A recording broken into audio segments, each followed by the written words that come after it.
Morning everyone. आज ये press brief सैनिक स्कूल में जो इंसिडेंट हुआ उसके रिगार्डिंग रखा गया है।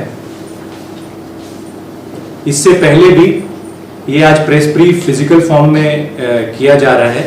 इससे पहले डिस्ट्रिक्ट पुलिस द्वारा 3 प्रेस रिलीज के माध्यम से जो भी इन्वेस्टिगेशन का प्रोग्रेस रहा है वो बारी बारी से मीडिया से और पब्लिक के सामने ऑलरेडी शेयर भी किया गया है, लेकिन इट वाज फेल्ट नेसेसरी कि फिजिकल फॉर्म में भी एक बार मीडिया से मिला जाए और हमारा ब्रीफ को कन्वे किया जाए।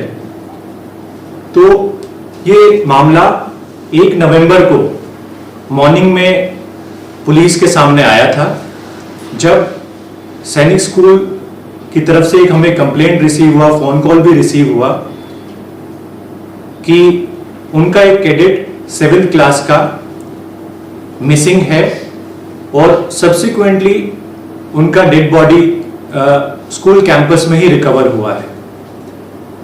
जब ये इंफॉर्मेशन प्राप्त हुआ उसके तुरंत बाद ओसी रुकसिन थाना मौके पर पहुंचे और इनिशियल जो इंक्वायरी करना होता है उसको स्टार्ट किया। प्लेस ऑफ अकरेंस को वीडियोग्राफी किया गया, फोटोग्राफी किया गया और बॉडी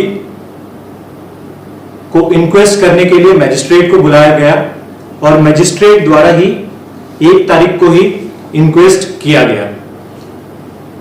इसमें उसी दिन एक यूडी केस रजिस्टर हुआ, जो एक सेट प्रोसीजर है। जब कुछ ऐसा इंसिडेंट होता है तो उसमें एक यूडी केस बनता है और उसी के according as per law police ने इसको इंक्वायर करना शुरू किया। उसके बाद इमीडिएटली साथ ही साथ जब ये इंफॉर्मेशन मिला तो कंसर्न फैमिली को, पेरेंट को, फादर को भी इंटीमेट कर दिया गया। क्योंकि वो एक दूरी पे थे तो उनको आने में वक्त लगा। साथ ही साथ बॉडी को उसी टाइम शिफ्ट करके प्रिजर्व करने के लिए बीपीजीएच मॉर्चुरी में शिफ्ट किया गया 1 तारीख।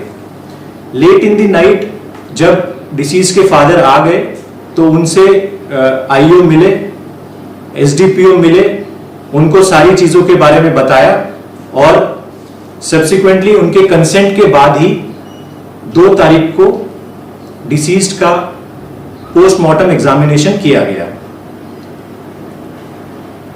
सब्सिक्वेंटली 2 तारीख को ही डिसीज्ड के फादर श्री तादू तानी द्वारा एक एफआईआर थाने में दिया गया, जिसमें उन्होंने एलिज किया कि उनको इसके पीछे, उनके बेटे का डेथ के पीछे कुछ एलिगेशंस हैं कि कहीं ना कहीं उनके बच्चे के साथ कुछ हरासमेंट हुआ है और किन्हीं का नेग्लिजेंस रहा है, जिस वजह से कुछ ऐसा मामला सामने आया है। उस एफआईआर को संज्ञान में लेते हुए ही 2 तारीख को ही रुकसिन थाना में FIR number 20/25 under section 108 and 1061 and 35 of the BNS उस केस को रजिस्टर किया गया। सब्सिक्वेंटली जब ये केस रजिस्टर हो गया तो उसको इन्वेस्टिगेशन को इंस्पेक्टर ओसी रुकसिन द्वारा टेकअप किया गया। जब इस मामले को इन्वेस्टिगेशन में लाया गया तो सबसे पहले हमने जो भी स्कूल कंपाउंड के सीसीटीवी थे उनको सबसे पहले गो थ्रू किया। तो कहीं ना कहीं उन सीसीटीवी फुटेजेस से हमें कुछ एविडेंसेस मिले, जिसमें कि सबसे पहले तो एक सुसाइड नोट की रिकवरी हुई।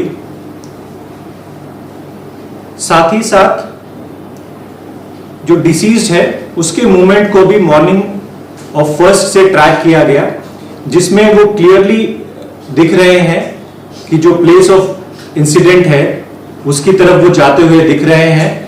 साथ ही साथ जो सुसाइड नोट जब लिखा जा रहा था उनके द्वारा एक पर्टिकुलर क्लास में, तो उसका भी सीसीटीवी फुटेज अवेलेबल है।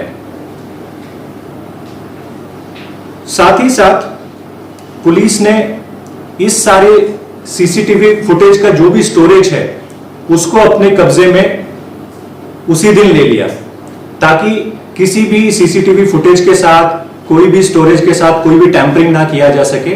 तो from day one it is in the custody of police, ताकि उसको प्रॉपरली फोरेंसिक एनालिसिस के लिए भी भेजा जाए और कोई भी टैंपरिंग का कोई भी आइटा ऑफ डाउट भी पैदा ना हो।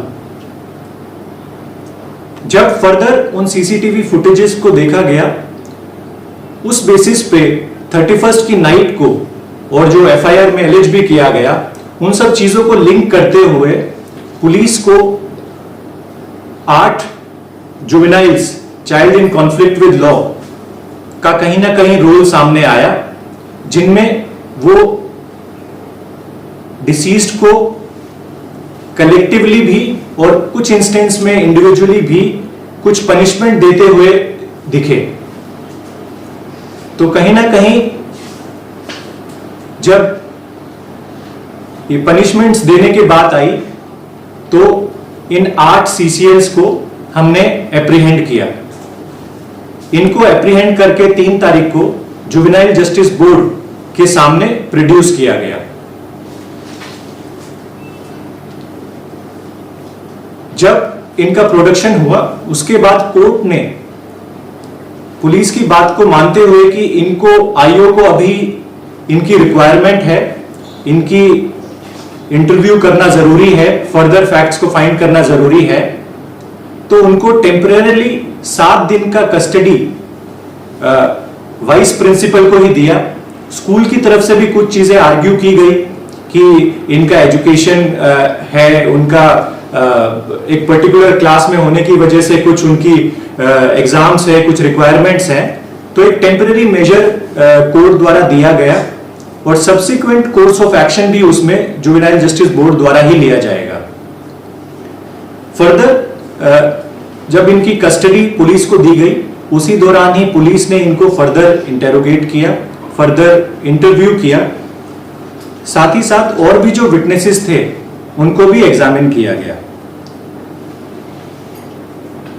साथ ही साथ जो पीएमई रिपोर्ट है वो भी हमें बीपीजीएस हॉस्पिटल से ऑब्टेन हुई, जो भी कहीं ना कहीं जो हमारी इन्वेस्टिगेशन थी उसी की इन लाइन है। उसमें कुछ ऐसा आउट ऑफ द वे जाके कुछ अलग डायरेक्शन में केस को ले जाने वाली बातें नहीं निकल के आती हैं। वो एग्जैक्ट डिटेल्स हम फैमिली के साथ और उनके साथ शेयर कर देंगे, but that would not be appropriate to disclose exactly with the media. But PME report is in line with the investigation और उसी में ही हम फैमिली को इन्वॉल्व करके उनके साथ उसको साझा किया जाएगा। साथ ही साथ फर्दर इसमें आगे बढ़ते हुए इन्वेस्टिगेशन में कहीं ना कहीं ये पाया गया कि जो पनिशमेंट एक पर्टिकुलर डॉर्मेट्री में कुछ सीनियर्स आकर अगर क्लास 7 के बच्चों को दे रहे हैं, तो कहीं ना कहीं उसमें lapses on part of administration भी पाया गया, जिसमें ओमिशन ऑफ ड्यूटीज निकल कर आया। हमने स्कूल से जो भी उनके फंक्शनरीज हैं, उनका क्या चार्टर ऑफ ड्यूटीज है, क्या उनकी रिस्पॉन्सिबिलिटीज हैं, उनको डॉक्यूमेंट्री प्रूफ में उनसे लिया और उसके बाद ही 8 तारीख को हमने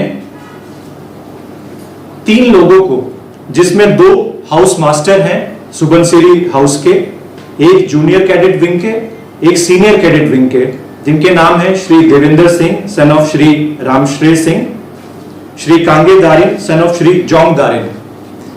इनको जो दोनों हाउस मास्टर हैं, इनको हमने अरेस्ट किया।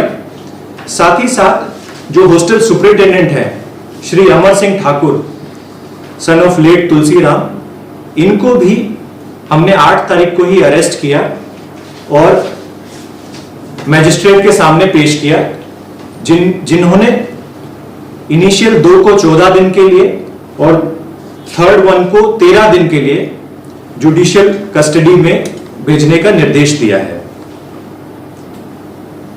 इनका रोल कहीं ना कहीं अपने ड्यूटीज का ओमिशन, नेग्लिजेंस और जो इंसिडेंट से प्रॉक्सिमेट लिंकेज कि कहीं ना कहीं जो डिसीज्ड को ऐसा कदम लेना पड़ा, अगर ये स्टाफ अपना ड्यूटीज को 31 की रात को रिस्पॉन्सिबली करते तो शायद उस चीज को अवॉइड किया जा सकता था और उसके लिए उनकी क्रिमिनल लायबिलिटी कहीं ना कहीं बनती है।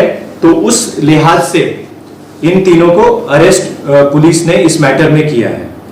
और जहां तक उन 8 CCL का भी सवाल है, उनको भी कहीं ना कहीं उनके 31st के कंडक्ट को एक डायरेक्ट और प्रॉक्सिमेट लिंकेज कहीं ना कहीं जो डिसीज्ड का इंसिडेंट रहा 1 तारीख को मॉर्निंग का, उससे कोई एक प्रॉक्सिमेट लिंकेज कहीं ना कहीं इन्वेस्टिगेशन में इनिशियली निकलकर आता है, जिस वजह से ही उनको एप्रीहेंड किया गया और जेजेबी को प्रोड्यूस किया गया। अब फर्दर सवाल आता है कि इनका फर्दर कोर्स ऑफ एक्शन क्या रहेगा। तो उसमें मजिस्ट्रेट साहब द्वारा, जेजेबी द्वारा जो भी डिसीजन आगे दिया जाएगा वो उनको ही कॉल लेना है। So till now this has been a progress. अभी मैं अगर इसको बेसिकली एक बार सम अप कर दूं तो मौके के दिन ही जो ड्यू प्रोसेस होता है उसको किया गया। जैसे ही फादर से FIR रिसीव हुई, केस दर्ज किया गया। उससे पहले फादर की प्रेजेंस होने के बाद, कंसेंट होने के बाद ही PME किया गया। उसके बाद इन्वेस्टिगेशन को आगे बढ़ाकर जब CCTV को एनालाइज किया गया तो कहीं CCLs का रोल आया, सीनियर्स का रोल आया, तो उनको एप्रीहेंड किया गया।